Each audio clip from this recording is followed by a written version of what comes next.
Relationship advice. My 27 male ex-fiancé, 26 female. Cheated on me with my cousin, 25 male. Now my family want me to forgive him because he's sick with cancer. I 27 male don't have any siblings. But I have a cousin, Kevin, who's 2 years younger than me. And we literally grew up together. I spent a lot of time with my dad's side of the family. Mom is deceased. Dad never remarried as he has health issues, and I was there with Kevin most of the time. We did everything together, fought/played/cried/laughed together. I've always been very close to my grandparents as well, so I was very comfortable being there when I was engaged to my ex-fiancée. I used to bring her over to my grandparents' house. Most of the time me and Kevin would spend our time doing things together. I noticed Kevin would try to take part even in personal conversations and try to tag along whenever we went out for dinner. I set some boundaries, but he just kept stomping over them. He changed. He'd try to pick fights with me and claims I'm forgetting about him and prioritizing my act over him. I didn't know how to deal with this, so I kept my distance in about 2 months. I found from my aunt about Kevin constantly meeting up with my ex, and she told me she was worried something was going on between Kevin and my ex-fiancé, and she was right. Turned out my ex and Kevin got together and I was being kept in the dark while I was planning our wedding and handing out invitations. I felt like an absolute idiot. I couldn't handle my anger. I stopped everything and cut contact with Kevin and the family, except that because he needed me. It's been over a year now. I heard that Kevin was in and out of the hospital, but I didn't know why until my aunt reached out to me telling me that Kevin has liver cancer and wasn't handling it well. I drove my dad to visit him once and saw my ex, who's now his girlfriend, there, and I left right away. I kept my distance, and recently I started getting calls from family members asking, "Did you hear about Kevin?" and telling me the same story. My grandmother called me wanting to arrange for a family dinner on Christmas, and because Kevin got out of the hospital, wanting me to come, hoping I solved my issues with him, seeing that I may not be able to do it later, but I refused. She told me I needed to have some empathy and let go of the past, because what happened to him was enough for me to let it go. They started pressuring me from all sides. I told my grandparent that I won't sit with my ex-fiancé and the person who wronged me at the same table and pretend to be happy family. They replied that I was resentful, that he's my cousin. No matter what happens, it's the same people who allowed my ex into their house after what she did and sided with Kevin and said they only allowed my ex into the house for Kevin's sake. Now they demand I get right with him because he clearly deserved more sympathy than I do. I'm deeply hurt and I can't imagine sitting at the same table with the people who hurt me the most. What should I do at this point? I think everyone is being unfair and refusing or just ignoring what Kevin did to me. Now for the top advice. I'm sorry, but if you shoot yourself in the foot, it doesn't matter if you get cancer, you still have a shot foot. Your cousin chose to screw your fiancé, and the repercussion of that is he doesn't have a relationship with you, cancer or not. I feel like if you are able to justify it to yourself and be able to live with your own choices, like you not being around your cousin and ex-fiancé, then stand your ground. I'd do the same thing, and frankly, I'd go low contact with the rest of the family that thinks it's cool to minimize my own trauma because he's family. Oh, he's family. Family doesn't screw your fiancé. When Opie's family tells him he's resentful, just say, "Heck yeah, I'm resentful because why shouldn't he be after all that's happened? I'm not for this whole, they're dying, please forgive them" stuff. Forgiveness comes from remorse, reconciliation, and working together to get to that point. It doesn't come from, "Oh, I'm dying, you have to forgive me now." So no. There can be no forgiveness for him destroying your life. He'll be gone soon and then your problem will be over. Exactly. Dying doesn't erase all the horrible things someone has done. It just ensures they won't hurt anyone else in the future. Stand your ground. Your heart is real and valid, and you're allowed to feel it and set boundaries around it. His cancer wasn't some karma for betraying and hurting you. It has nothing to do with his or your ex's despicable behavior and treatment towards you. It is not an apology to you and, of course, does not change your feelings about what happened. You are absolutely not obligated to forgive him just because he has an illness. Your family is absolutely being unfair and dismissing your own feelings. The fact that they all clearly chose Kevin over before the cancer would be enough for me to be done with all of them. None of them is taking Opie's side when his cousin betrays him and destroys his engagement. Shows where their priorities lie. Now for the top comments. pregnant and my husband cheated with our sister-in-law. I can't even believe I'm writing this. If you'd have asked me if I thought this would ever be me, I bet my life on it that I'd never be going through this. My husband and I have been together 10 years, married for 3. I had 100% trust in him and I was more than confident he'd never be one of those guys who'd cheat. My sister-in-law, if you want to call her that, her and brother-in-law are engaged and have been on and off for the 6 years they've been together, and my husband began being close after he started working with her, delivering. My mother-in-law also worked there. They'd all often go out bowling or out to eat after work with other co-workers. I also had a close relationship with her. I loved her like a sister. Some other family and friends could never stand her, but I really try to see the good in everyone and try to not have problems with anyone. The closeness of my husband and sister-in-law's relationship started bothering me in August. I was assured it was nothing inappropriate. I'm not proud of this, but I turned his location on his Snapchat. At this point, I just had that gut feeling. I started monitoring it, but he'd always be exactly where he was supposed to be, so I dropped it in early September.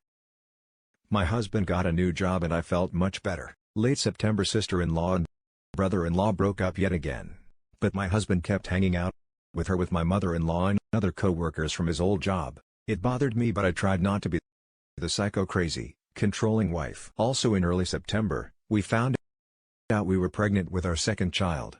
We already have a 5-year-old together. He never wanted a second, but it happened. I was terrified to tell him. I started crying, saying he was going to hate me and want to leave. To my surprise, he hugged me and acted happy.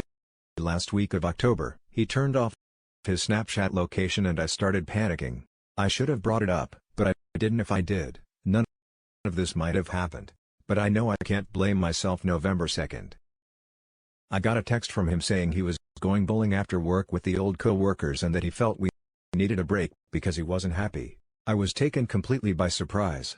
I didn't know where this was coming from. When he got home, we talked for 5 hours and he admitted shortly after finding out I was pregnant, he began panicking. He really did not want a second child.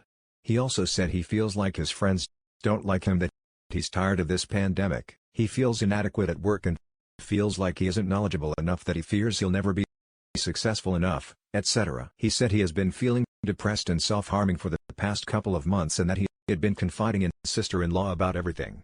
I asked if anything was going on, and he said, "No." I said, "I swear to God, if anything happens with her, you will regret it and hate yourself. It might feel good and exciting and new in the moment, but you will regret it for the rest of your life. Not to mention your whole family would hate you too." He said he knows by the end of the night he told me he felt much better, that he remembered why he fell in love with me and that he had no idea why he waited so long to talk to me about his feelings. The next month was great. He did never go out with 2 ex-co-workers anymore. He was being gentler with my feelings. Things were good out of nowhere. Tuesday morning, I get a call from him shortly after he gets to work. "I need to tell you something. I've cheated. I'm coming home now." I hung up. He kept calling back. I started having a panic attack. I asked with who. He said, "I think. I've asked every detail I could think of. It wasn't an emotional thing. He didn't have feelings. He doesn't know why he did it. He was in a dark place." She started flirting through Snapchat the last couple days of October. He reciprocated. Things got physical. She started sending him nudes. He went to a Halloween party. I worked overnight and our son stayed with my parents. She called him and said to leave the party and come over, that she was home alone. He drove there and they did it. He wore a protection. There was no foreplay and lights were completely off. He tried to leave before anything started multiple times, but she kept saying no, stay. He said he hated himself before, during and after. So I don't understand why he went through it when he told me he wanted a break on November 2nd. 2 days after it happened was because of the guilt, but he still was too scared to come clean. They both stopped talking after that. All this week, I've been getting 4 hours of sleep every night. I've lost 8 pounds. I randomly have panic attacks throughout the day. Of course, my husband is saying all the right things, that he doesn't know why it took so long to realize what he has, that he wants to be a good dad and husband. He's excited for our baby, that he took what he had for granted for so long. He hates himself. He'll never forgive himself that I did absolutely nothing wrong, and I've never been short of amazing that he hates her.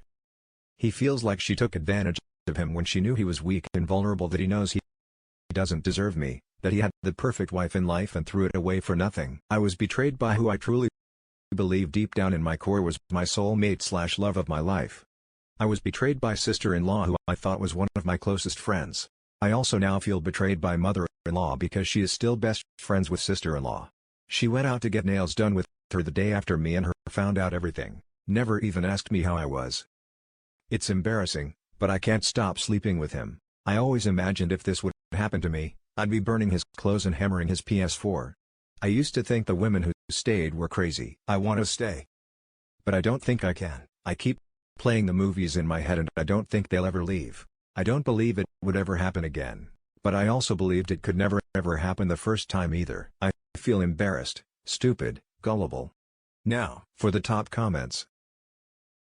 Take your child and yourself to your parents' house and tell them. They'll probably say a few things that might be hurtful, but regardless of that, they are your parents. You need to sleep, eat and have someone else. Make sure you're doing both of those things and that your 5-year-old is safe and happy. It can be a pre-Christmas mini-stay. If your little one asks why, whatever you think and feel is perfectly normal. But I would distance yourself from him and his family for a while so that you can concentrate on yourself. Hugs to you. Tell the brother-in-law. She told him already. You believe her. Talk to him anyway. He might have insight into the situation from another angle. I have talked to him. He's back together with her classy family you married into. I'm not excited for this baby anymore. I don't know how I'll take care of a newborn when I can't even take care of myself. I'm severely depressed and I don't think it'll ever go away. Adoption is an option as well if you're not, well, you're in no shape to take care of another postpartum. Depression can get very, very bad, very quick. Your older one needs you here. I'm adopted and I still see my parents now. For the last story, my 40 female ex-husband, 40 male and best friend, 42 female of over 20 years have come out with news of their relationship. Not a year since our divorce, not too sure how to cope with the news. This is a friend that I've known over half my life, the same one that was maid of honor of our wedding and helped me through the separation and subsequent divorce, to now learn that she is seeing my ex and has been since the start of COVID. He's bewildering at best, maybe in our 20s. This wouldn't have been a huge deal, but given the timing and the fact that he is the father of my child, 8 mil, I really don't know what she was thinking when she decided this would fly. They started seeing each other within 2 or 3 months of the divorce. The number of times that she had asked how I was doing and encouraged me to start dating again. I can't help but wonder if she had ulterior motives every step of the way. As for my ex, I don't even know what he was thinking. If we want a good friendship and co-parenting relationship moving forward, shouldn't we do our best to avoid situations like this? It's not like there's a shortage of women to choose from in Vancouver. I want to be cool with it. I want to be unbothered. I just don't know how my friend wants to speak to me over a safe and socially distant lunch next week. Should I bother? She made her choice knowing it would change our friendship irreversibly. What should I do? Am I overreacting? What should I say to her? Now, for the top advice, I can tell you right now what the thrust of that lunch will be about if you decide to go, which you shouldn't. She's going to want you to ease the ache she's feeling about potentially doing a tremendously trashy and unforgivable thing. If you sign off on it, she won't feel guilty. She's going to pitch this as clearing the air or getting it all out in the open, but it'll be about her and what she's feeling. And if you hold your ground and say yes, sure, you're an adult and everything, but this is still incredibly hurtful and unnecessary and I don't want you screwing my ex, then you're going to get painted as the crazy and unreasonable one. The story is going to come out that you can't move on, that you are mean and rude and that no one understands why you changed so much. Barf. The reality is that she and your ex are the selfish ones making a selfish choice, which, let's be fair, is within the rights of adults everywhere. If you want something badly enough, maybe you are willing to be the bad guy and do the selfish thing, and that's a thing you can do. You have to pay for it though, and you ought to own it. Most people won't, but you ought to be able to say this makes me the bad guy and I did it anyway. Sorry, not sorry, and live with the consequences. I'd turn down the lunch because, honestly, what could she possibly have to say that you're interested in? Keep logistically co-parenting with your ex and ignore her gray rock them both with any emotional details about how you are, how you're feeling, what your life looks like. They don't get to know you or willing to discuss who is scheduling the dentist appointments and when you are doing pickup and who is handling soccer practice snacks. That's it. Lastly, now might be an awesome time to get a therapist. Pay someone to be an impartial, supportive recipient of everything. You're not going to shout at your friend or your ex, since you can say it to the human garbage that used to be two people you trust. You are going to have to find someone you can say it to, and a pro is probably best that way. You don't end up exploding all over when the next personal horror comes rolling along, as that seems to be the order of the day. Don't meet with your friend. She is not a friend.